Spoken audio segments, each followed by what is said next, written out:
Across centuries, one image has become the chilling embodiment of fear, disease, and the struggle against the unknown: the plague doctor. With their long dark coats and that iconic bird-like mask, they stalk the streets of infected cities, a macabre sentinel of death. But what if the terrifying figure we imagine is far different from the reality? What if the true history of the plague doctor and their infamous mask is even stranger and perhaps more disturbing than the myth?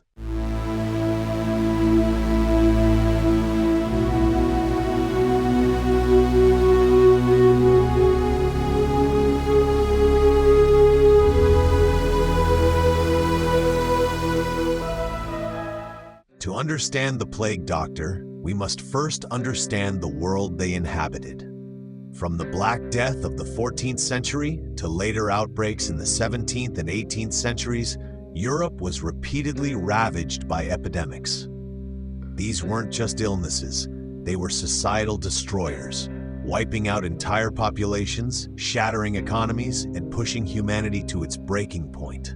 In such a desperate time, cities turned to extraordinary measures, hiring individuals specifically to confront the invisible enemy. Here's the first misconception. The plague doctor, as a distinct, specialized profession, didn't truly emerge until much later than many assume. Early responses to plague involved existing physicians, apothecaries, and even barbers.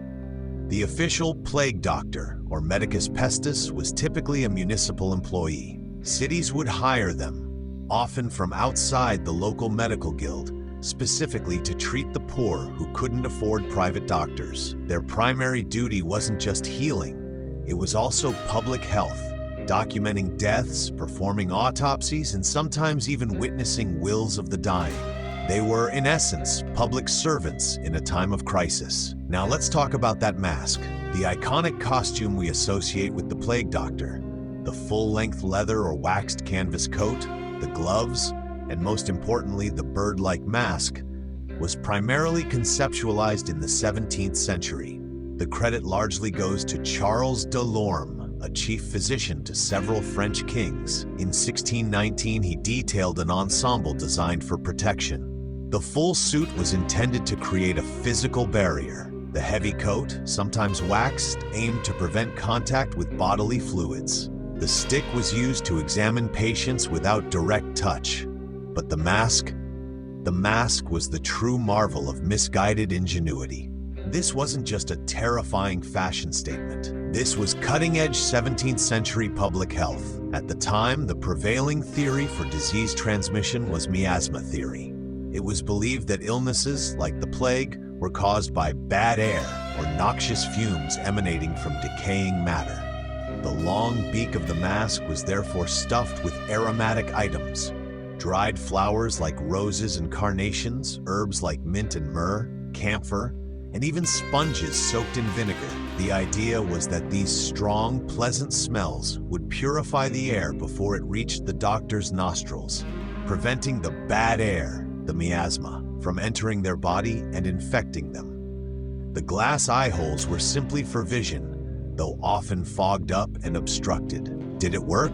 Not in the slightest, against a bacterial infection like Yersinia pestis, but the doctors believed it did, and in a world without germ theory, belief was often all they had. Their lives were incredibly perilous. Many plague doctors themselves succumbed to the disease, despite their elaborate precautions. Their pay varied wildly. Some were well compensated, others struggled. They faced constant danger, social stigma, and the grim reality of daily death. They were often reviled, sometimes revered, but always a figure shrouded in a terrifying necessity. Their services, even if ineffective medically, offered a semblance of hope, or at least order, in a world unraveling. So the image we hold today of the plague doctor as a terrifying, almost supernatural figure is a blend of historical fact and centuries of fearful imagination. The costume was real, a desperate attempt at protection based on flawed science. The doctors themselves were often dedicated, albeit misguided, public servants. The myth, however, has grown beyond the history.